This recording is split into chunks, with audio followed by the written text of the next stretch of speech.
Welcome to the Kindle Chronicles, the Friday podcast about your Kindle books and all things Amazon. I'm Len Edgerly. Today is August 31st, 2018.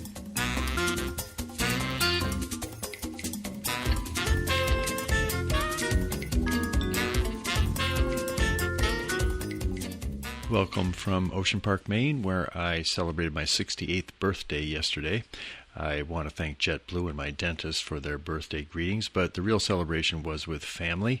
My father wrote a beautiful poem for me that actually had the word blockchain in it, and my 2 daughters and 3 grandsons tonight brought Thai food in from nearby Biddeford. 64 years ago, right here in Ocean Park in the next cottage, if my memory serves, I received a red tricycle for my birthday, and a home movie of the event shows a boy climbing aboard but not pedaling away until he carefully put on his dark glasses and adjusted them just so. This is a place where the years play tricks on me, and sometimes it seems as if I am part of 4 generations all at once. It was appropriate that Dad's poem mentioned blockchain because this week's guest, Josef Marc, is CEO of Publica, a startup based in Riga, Latvia, which is selling books via tokens and blockchain technology. So a book token in our eReader app, it's going to be used as part of the cryptographic protection of the book and so on to authorize you to read it by proving that you bought it. Also this week, Color e-ink. Amazon gives Sears a lift, and Seattle's second Amazon Go store features some noteworthy changes. First up in news is an item brought to my attention by listener John Lusty that updates us on the ever-receding prospect of vibrant e-ink color displays. Michael Kozlowski of Good eReader reports that e-ink has just begun delivering its advanced color epaper, or ACEP, for use in digital signs. Kozlowski interviewed e-ink's president, Johnson Lee, who did not rule out the advanced color epaper being available someday for e-readers. However, Lee said, since e-readers are not our focus for this product line, we are not announcing a date to expect it. I remember some very pale-looking early versions of color e-ink, maybe about 10 years ago, and since then I haven't lost any sleep wondering when my Kindle might have color on its pages. I am glad to see e-ink, a company that spun off from the MIT Media Lab in Cambridge, is still innovating with the technology. Perhaps by the 20th anniversary of the Kindle Chronicles in 2028, we might see an affordable color Kindle. I can wait. Next in news, I know Sears has fallen on hard times, but I was surprised to read this week that the venerable retailer's stock had plunged 69% this year at one point. That's why an expanded partnership with Amazon made a big difference to Sears. That's according to a story at MarketWatch.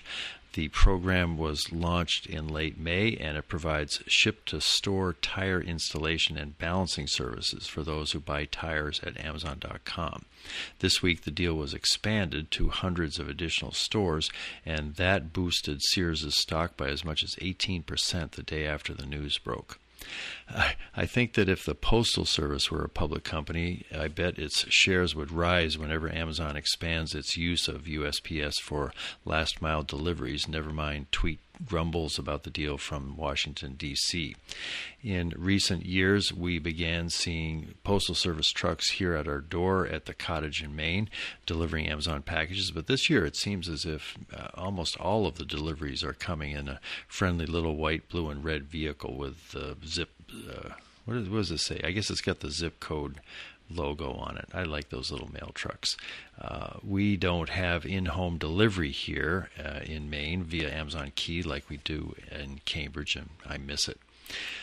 Finally, in news, Chris Walton, writing in Forbes, offered a close look at the second Amazon Go store that opened in Seattle on August 27th. The big takeaway is that the new store is 20% smaller than the first one. It doesn't have a liquor store, grocery staples like milk and bread are gone, and there is not a full in-house kitchen. Walton opines that these changes may offer a beacon of hope for Amazon's competing retailers. He says they may indicate that Amazon has not yet figured out how to use its space-age no-cashier technology, and that competitors should not rush to copy Amazon Go for their own purposes. He concludes his column with this: Amazon Go is just the shiny penny on the ground, daring the competition to pick it up, while an unlocked safe of gold lies waiting around the corner for those daring enough to experiment with better answers. I've seen others speculate on whether Amazon one day might bring Amazon Go technology to Whole Food stores. Walton's smart piece makes me think that it is less likely than we might have thought a week ago. For the first tech tip, I want to refer you to an article I found earlier this month at Gizmodo. It is titled, "This Guy Figured Out How to Turn an Old Kindle into the Perfect Clock for Book Nerds." It's by Andrew Lazewski. The photo shows a Kindle keyboard, that's the Kindle 3, with the time in lettering. 3 o'clock above a quote. 3 o'clock is always too late or too early for anything you want to do. The guy who figured this out is tjaap, who hacked the Kindle keyboard to display the time using actual literary quotes. Meijers detailed the procedure in a post that I'll have a link to that. It's not for the faint of heart, his procedure, because it involves hacking and jailbreaking the Kindle so it can run custom software. But if you had a Kindle you're not using anymore, it might be, and you've got a mind to try this kind of thing, it might be fun to do it. He found over 1,440 quotes, that's one for every minute of the day, via the Guardian newspaper, which farmed out the task to its readers in 2011 and shared the results with the public. That looks like fun. That'd be a good rainy day activity here at the cottage. The other tip I'll pass along is that you can now have Alexa add items to your Whole Foods virtual shopping cart. You just say, "Alexa, add soy creamer to my Whole Foods cart," as an example.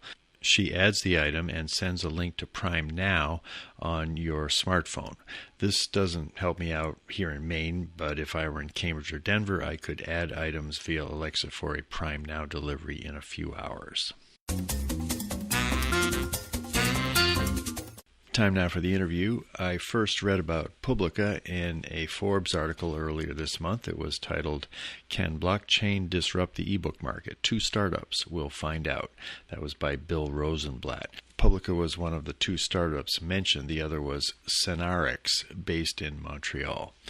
I liked the name Publica better, so I reached out to Josef Marc, its CEO, to request an interview. I was very pleased to hear back from him, and I used the week before our talk to try buying an ebook at the Publica store. It turned out to be complicated because I had to use some of my Ether cryptocurrency. That's the currency on the Ethereum platform. I used Ether to buy Publica's currency, that's called Pebble or PBL. By the time I got it to work, minutes before my interview began on Tuesday, August 28th, I felt like shouting, "Watson, come here." I bought two public domain books, a short story by Joseph Conrad titled Amy Foster, and Canoeing in the Wilderness by Thoreau. Because I made several attempts to buy the books when my account finally worked, I ended up with multiple copies in the Publica app on my phone. They didn't cost much. It's no problem because my next experiment will be to give one away or perhaps to sell it at a very modest price to my nephew in Bozeman, Jonathan, who has also been experimenting with Ether and Bitcoin. The formatting of the Publica books on my iPhone would never be mistaken for Kindle formatting. Even the largest font size in Publica is a little too small for my eyes, and there's no translation, X-ray, or cloud access to highlights. My Publica books do include dictionary lookup, highlights in several colors, a day or night screen setting, 4 different fonts, and a nice clean appearance. And fast page turns. It moves along. It's a crisp app for reading. These are early days, as you will hear, and Publica intends to steadily improve its user interface. I reached Josef Marc by Skype in Riga, the capital city of Latvia. I began by asking how he came to be CEO of Publica. When we started Publica, I actually read your interview with Jeff Bezos in 2012. Oh. And yeah, I remember it. And because I had been involved in books since I was really young, although most people don't know that. And I eventually put up a blog to explain that to the people of this generation because I'm pretty old. But my background eventually became television and film technology and production. But I love books. And when I met Anton Saprico, one of the co-founders of Publica here, actually at Stanford University in Silicon Valley. We were both working on something else, different things, but he mentioned blockchain, and I said, keep talking. When and then was he introduced that? That was in just about in April of last year. Oh, okay. He introduced me to Yuri Pimenov, our CTO. And Yuri had the original idea that you could do something with blockchain technology that would help the way people produce, distribute, and consume books, right? That this was a new technology and it could do something. A lot like what Bezos did in the internet era, right? He looked at the internet and said, hey, maybe we can do something better. Exactly. So that was Yuri's idea. Let's do something better. And so I flew here to Riga and took a long walk on the beach with both of them, really long walk, and decided that not only can we do something, but this is a good team, right? The three of us are really, we have the strengths and the weaknesses that mesh together in what I call a good rock band kind of formation.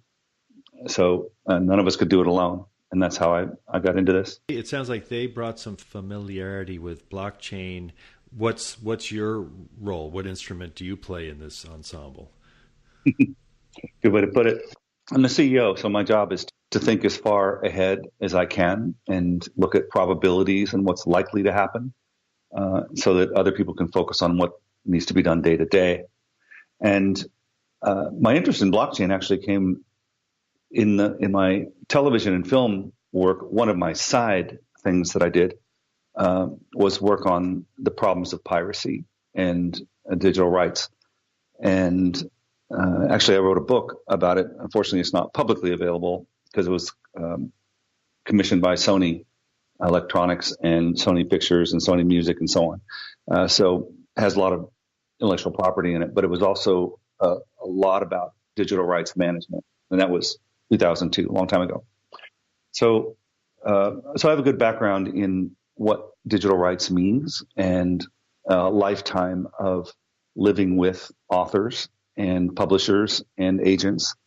And so I'm helping keep that all in perspective as we use the technology. How do you describe what Publica does and how it works?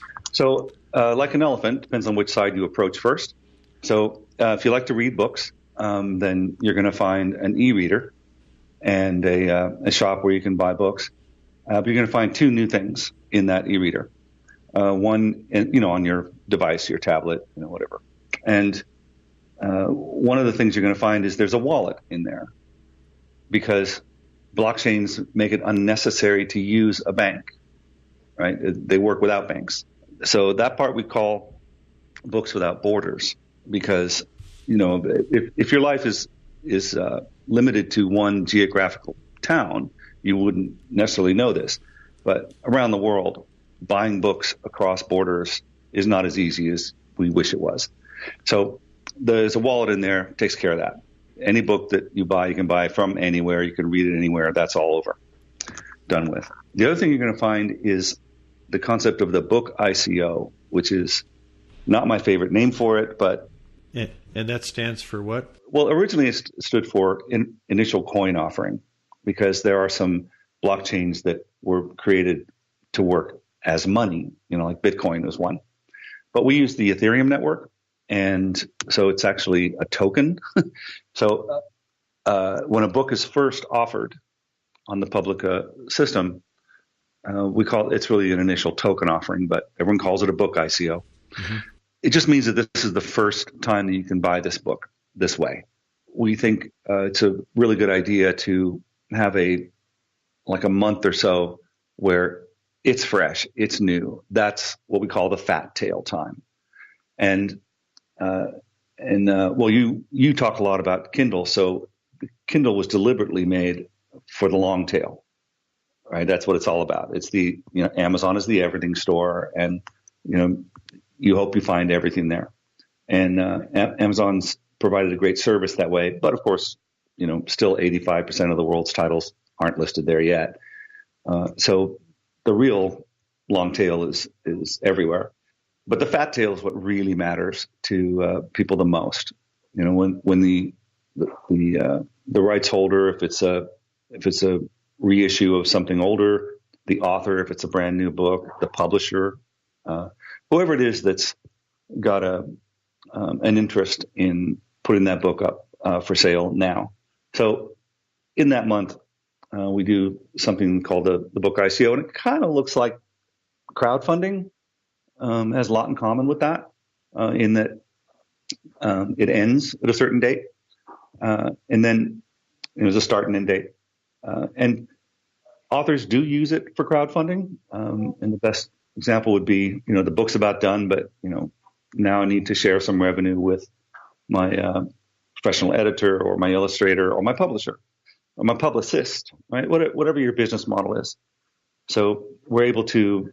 So to the reader, you're going to see those book ICOs, and it's going to be a new thing. And it doesn't really matter what you think they are. Just buy the book if you want it. Right? But because the author is engaged, you can also have a conversation with the author in that time. Now, in that period of the book ICO, if I see one that I'm interested in, I want to help the author the way authors sometimes get helped in Kickstarter, am I buying a token that is the only thing that token will do is enable me to read his or her book? It is, but it's considerably different from the Kindle experience. The reading's exactly the same, right? It's an ebook with links and all that. But you can buy many tokens, right? You can. So if you think this book is something that you want to support, you can buy it for all your friends and your family, right? And I think that's really exciting. Certainly to me, following the what was it Bezos said in 2012? Oh, missionaries, not mercenaries, right? Yeah, and I totally agree. That's what we're doing this as a mission, and that actually started with an experience I had with a Kindle, an early Kindle, where I bought a whole bunch of books, and I flew to the United Nations campus in Tanzania where I was working. So I wanted to give those books to people, and of course, when I got there, they were gone, right? So, but the idea of buying digital books for other people, I think, is a great idea. Either institutionally, right? If there's a great law book about digital rights management, which is normally your boss pays for it because it's really expensive, right? And that's an example of the kind of thing where you would want to do in a book ICO. Buy as many as you want. So I could buy numerous copies of the book, but I couldn't buy someone else's book or any other service from the author, or like sometimes in Kickstarter campaigns, if you contribute certain levels of money, you get something a little bit more personal. But are these tokens convertible into anything other than a book or numerous copies of the book? Absolutely, and that's up to the author, right? Or the person who's putting up the book ICO. What are they selling? They can sell what they want. Uh-huh. We're automating, as much of the experience as makes sense, but not everything, because it's really important to us that it be the author's business model. It's not our business model. These aren't our customers. These are your customers, your readers. And we don't need to make your business model our way. We'll just program it your way into the blockchain, and the blockchain will just run it automatically, the blockchain network. So, yes, authors, they can offer limited editions, special editions, collectible editions, just the cover, right, at another price, all the above. I see. And then, of course, there's what's really important is what about the paper edition, which, you can't put a piece of paper in a blockchain. So how does that happen? And so fortunately, we've found Morgan James Publishing in the United States, very innovative and fast-growing publisher. They do paper really well. They've got Salesforce and a lot of experience with this.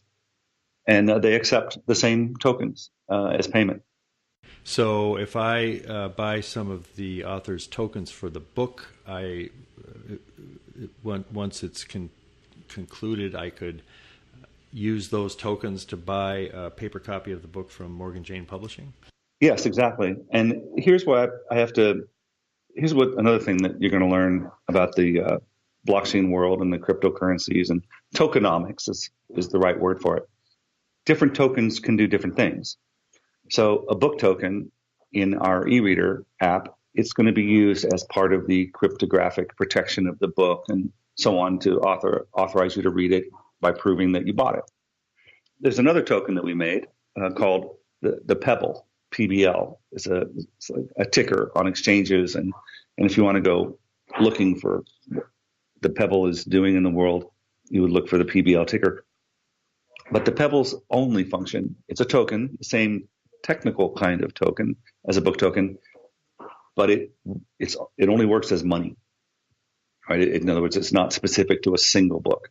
So a book token will open only that book, but Pebbles, they work as money. So if the author wanted to sell paper books, for example, you could send them Pebbles. Yeah, that was a challenge for me to understand as I worked through this, but there's a token that the author issues and people can buy. I bought some Pebbles so that I could play with the app. Because I have Pebbles, I can buy any of the books that are listed at your online store. That look like maybe about 50 books there currently. Yeah, and there's a lot more coming. We have actually got access to millions of books, but it's early days in the project, and we're still trying to get the whole user experience friendly in all languages. Yeah. Is global, and I think there's like 50 up there at the moment. And the book ICOs, of course, as each one of those completes, their books go into the catalog. The app that you use, and thank you for trying it out there, because it's early days of the world understanding what this is. I want to quote something else that I wrote in my notes a long time ago. Something Bezos said, which I think was brilliant. He said, if you're going to do anything at all in a new way, there are going to be people who sincerely misunderstand, and there are going to be also self-interested critics who have a reason to misunderstand. You'll get both types. And I remember that. Yeah, you do? And what struck me in all of that was his equanimity about people in the publishing industry saying that, he hated books and he was going to ruin literature. And I thought, how does this man stay so serene in the face of that kind of criticism? And what you just read explains it. He just understood where things were coming from. And he has a remarkably thick skin and serene soul in the face of it. So when people try our app right now, I had an author that putting out a book that I really wanted to have on Publica, and he wanted to do it. And he said, yeah, but the app looks like a bad Amazon. And of course it does, because it's not Amazon. And second of all, we're still trying to figure out what the user experience needs to be. Right. So at the time that Bezos said that about the Kindle, he was having the exact same situation. Whereas I remember trying to convince people that they would probably want to buy their books on Amazon because Amazon will remember what they bought, and that could be useful.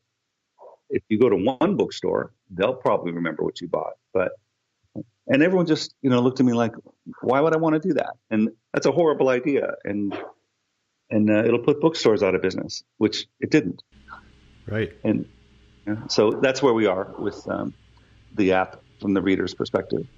Yeah, you're in very early days. There's a lot of great ideas percolating in the blockchain world of people thinking, blockchain could be used for this, for that. It sounds like you went through a similar process of discernment to Bezos in thinking, here's this thing growing at 1,000% growth, the internet. What would be a good way to take advantage of it? And he thought of other things and settled on books. Did you go through a similar sort once you got excited about blockchain and when you were talking with your partners, thinking that the book just fits this opportunity at this time in the life cycle of the blockchain the way Bezos saw that it would in the life cycle of the internet? Yeah, there are a lot of commonalities there.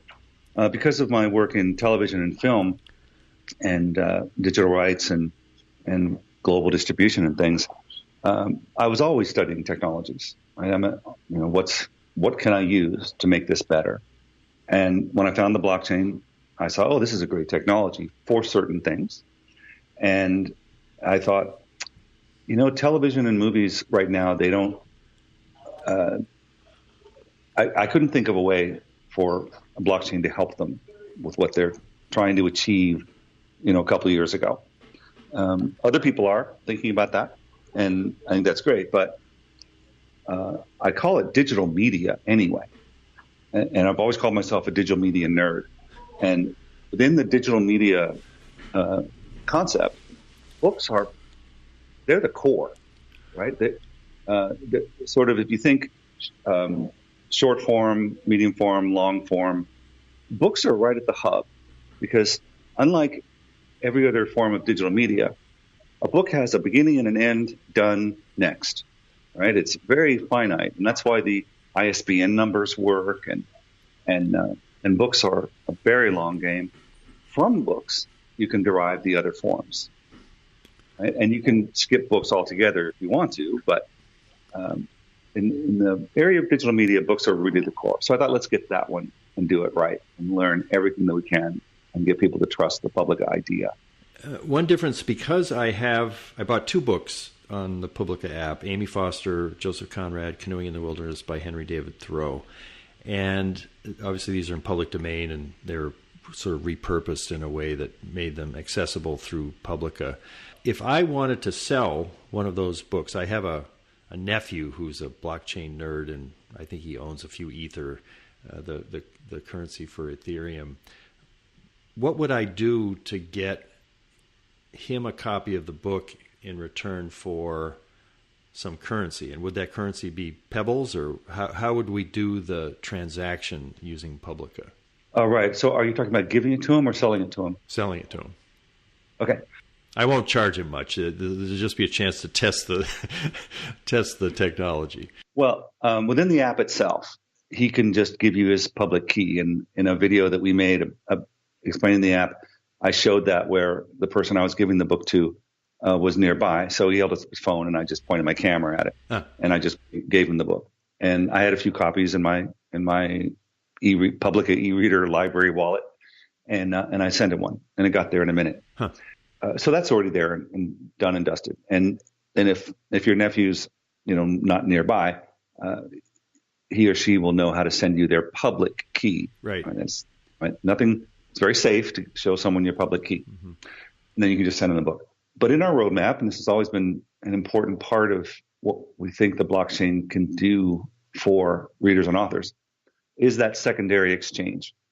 Because in paper books, I love used bookstores. Who doesn't? Sometimes it's the only place you can find things that were out of print. But I did notice that authors didn't get a cut, right? On that second sale. Yeah. And, I'm sure they lived without it, but they'd rather. And not only for the added income, but if the author's still working on that book or its legacy or its, whatever the idea for that book was, even if it's a novel and you're writing a totally different novel, it's coming out of you. And so I think authors would be really happy to be able to get that residual revenue on resales. In the single platform ebook business model, that's not great, because who's the seller, right? And Amazon has troubles with how people perceive their third-party sellers competing with their direct sellers, and certainly in paper books, but other products as well. And that's just within Amazon. Imagine that now in the whole world. Well, in that book token exchange, the author, if they can tell us what percentage do they want of every one, we can program that, right? So it doesn't have to be one answer. Each author can set their own. It's their business model. And if they don't care, then we'll advise them on something rational. But the idea is, we're in this weird place where some authors give their book away for free in PDF because spreading the book, obscurity is the worst problem to have. But then the tides may change, and then now the book gets popular, and now people want to buy it. Right? So let's get the best of those both worlds if we possibly can, where people can spread your book. If they give it away, okay, there's no money to split. But if they sell it, well, let's give a percentage back to the author. Right. And that's the hope. So that's on your roadmap. You can't do that now, but you hope to have that capability in the future. Oh, yeah, we definitely will. I actually just saw Yuri, our CTO, just a couple minutes ago. He's been working on this exchange for a while. An app is relatively easy to develop and quick, but something that has to run autonomously, completely reliably, it takes a lot of testing. And so that's what we're doing. It's coming. Pebble, which is your currency that I use for buying books at your store, it has a similar chart of value to Bitcoin and the others. Is a huge spike last year and then falling down very low. Yeah. How does the variability of what the Pebble is deemed to be worth affect your business model and what's ahead for Publica? It doesn't affect us at all because we don't consider Pebbles an investment. Right? It's not a security. If you want to invest in something, you can invest in Pebbles. I think people do, but they're speculating that the Pebbles they buy now they can sell at a higher price later, and odds are good.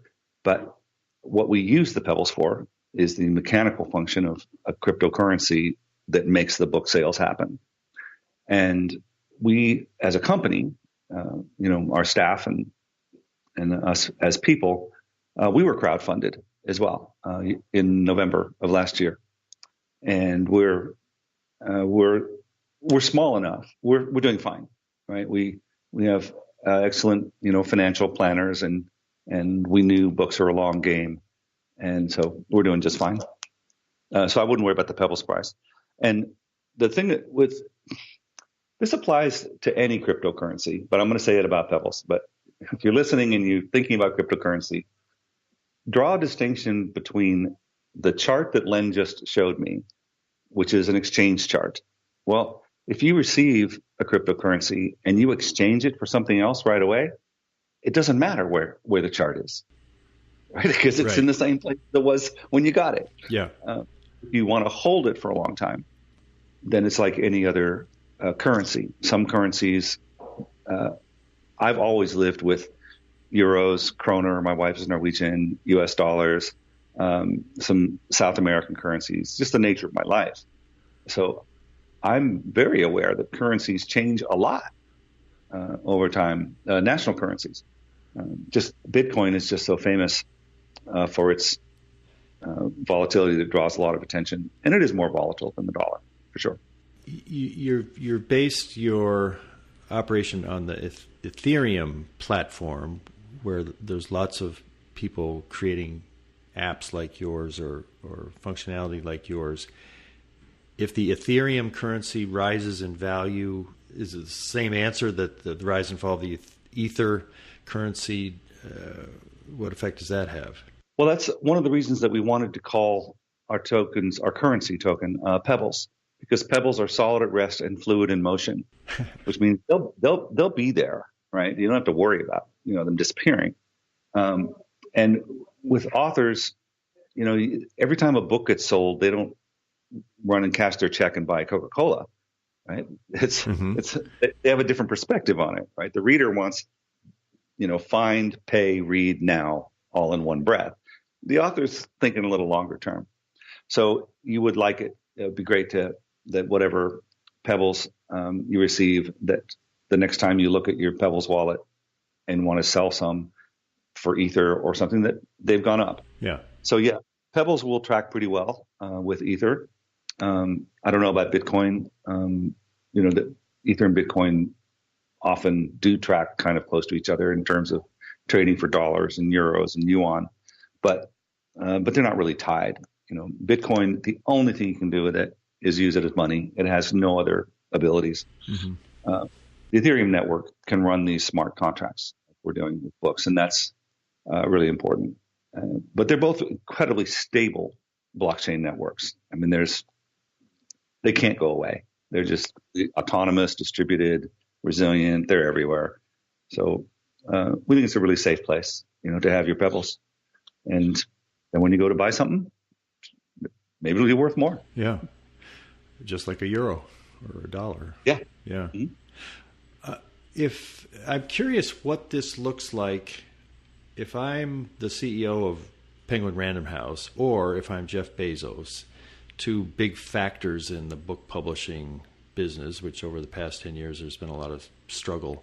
How do they see what you're doing? Potential disruption, opportunity to partner with you the way the big five publishers partner with Amazon, and now the majority of their books are are sold via Amazon. How would you sketch kind of the strategic map of big publishers, Amazon, and a blockchain startup like yourself? Let's start with Amazon. They're an everything store now, so they can't let book publishing drive the bus anymore like it used to. And I don't see any advantage to Amazon to using a blockchain, so I don't expect them to. And remember, Amazon is the long tail, right? That's where you want to put a book after the fat tail's over and just let it sit there forever and hope that, maybe some money comes. The big five, they're all about the fat tail, and that's where we are. So in the one of the publishers, one of the big five, was talking to me about this, that, and the other, and he said, frankly, are you going to try and do a Netflix on us, like we're Blockbuster and you're going to do a Netflix? And I said to him, if we do, it's your fault, because there's nothing we're doing that you can't do. So it's just your choice. Now, I don't recommend that a big five copy Publica, because they have a whole different kind of business that they're running, like the relationships with the paper bookstores and the logistics and the back catalogs. I mean, it's a whole nother business. It's just related in the sense that we both sell books. I think that if you are a publisher of any kind, like Morgan James or a big five, what you want to do is let Publica take care of the crypto money part. Right? Let us do the book ICOs. It's a skill you don't need to learn. It's just as the big five publishers, they didn't learn how to build an Amazon platform either. Right? There's no need to. Right. So we should look like a distribution platform, I think. The Independent Book Publishers Association classifies us as a service provider distribution platform for them. So you would hope at some point to be able to offer a new bestseller from one of the big five publishers via Publica? I'm sure it's going to happen. I'm absolutely sure of it. I wish I could announce it, right? But this would be a good place to announce it. Go ahead. Yes, it would. But I've always said that the authors have to do the announcement first. Sure, that makes sense. And then because it's their life, really. Yeah. But yes, it's definitely going to happen. Now, I love figuring out tech puzzles, so I have had fun. I bought some Ether, and then I bought some Pebbles, and then I got kind of confused about my Publica wallet. And you have some great tech support people online, by the way. Alex and Dante have been helping me for probably 3 or 4 hours in the last 2 days and 10 minutes before we hooked up, I finally saw my books on the Publica app. This is not something I would recommend for people in my family who have a very low tolerance for the kinds of puzzles that I like. Do you expect this to be a much simpler process to buy a book from you within the next year, or what kind of a roadmap do you have on sort of the simplicity of using this tool? Oh, I think it's going to be a lot less than a year. We have been working from the very beginning on what I call the fiat layer, which means if you choose to turn off the blockchain visible part, it just goes away. Oh. But we have to make sure that the blockchain thing works really well and is reliable and trusted. And, all of our users, have tested it and they're reading their books. And then before we put that under the hood, right, and bury it under a fiat layer, because the fiat money adds another layer of complexity. That's interesting. So you can make a fiat layer so that the blockchain part is just not that visible. In that kind of a setup, do you think there would be a marketing advantage to say we are a blockchain-driven company? If you want to pay with dollars or euros, you can. Why might I think that's a better technology than whatever Amazon is using to sell books to me over the internet? I always say, if you are already subscribed to Amazon because you're buying shoes and luggage and everything else, and the book you want happens to pop up on your screen, go for it. Right? That's not broken.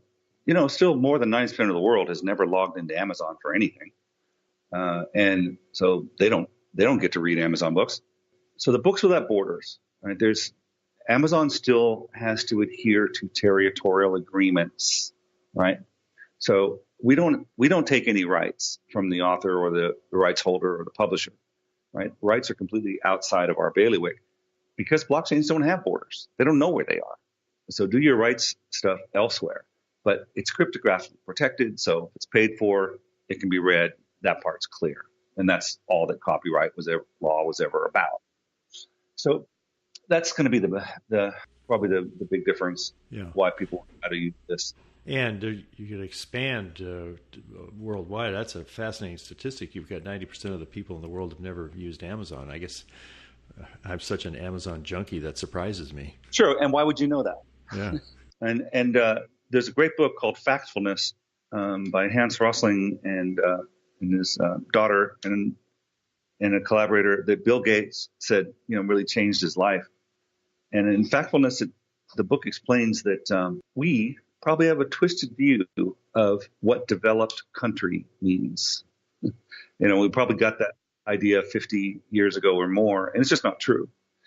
And so if you look at the truth of people, where they live and what they read and what they buy, people want to buy books everywhere. It's like one of the most important things you can do. So the Amazon model of everyone gets their own subscription and gets their own library, that's great, for Amazon fans. It's not great for many cultures, and especially cultures in Asia where people are a little more communal than Americans are. Americans pretty independent. But the thing I think matters the most is that I can buy the books for you. And whether I'm a parent buying books for my children, whether I'm an uncle buying books for a university-age nephew, whether I'm an institution buying books for all my stakeholders, that's going to take a little while for people's brains to wrap around that, but it's going to make a big difference. I have been speaking with Josef Marc, the CEO of Publica. Thanks very much, Joseph. Oh, thank you, Len. This is a great conversation, by the way. I'd like to end with some comments from John in Minnesota. Good morning. I just started listening to episode 525 this morning while enjoying some blueberry coffee, and I must say this episode is a standout. You packed in so much good information and useful tips that I had to back up 2 or 3 times to take it all in. Thank you so much for the thorough show notes, too. They are greatly appreciated. Interesting, too, your mention of Kobo. I wasn't aware of their Walmart interactions, but lately I've been thinking, as I've recently renewed my Scribd subscription, an alliance between Kobo and Scribd to bring an e-ink experience to Scribd would be good for both companies, it seems to me. For example, a Scribd mode on my Aura 1. Probably just a dream. John in Minnesota. John, I too am a subscriber to Scribd, and I enjoy reading Scribd content on my iPhone X and Fire tablet. So that's an intriguing idea for them to partner with Kobo. Thanks for your message. Dan Reich wrote, "Hi Len, I enjoyed today's episode. That was a great idea with a timer on the Kindle." That came from another listener. For her purpose, it makes a lot of sense. I remember in school having to show a log of how much we read daily time-wise, but I think a lot of regular readers would enjoy it too. I'm always curious how long it will take me to read a book and about how fast I read.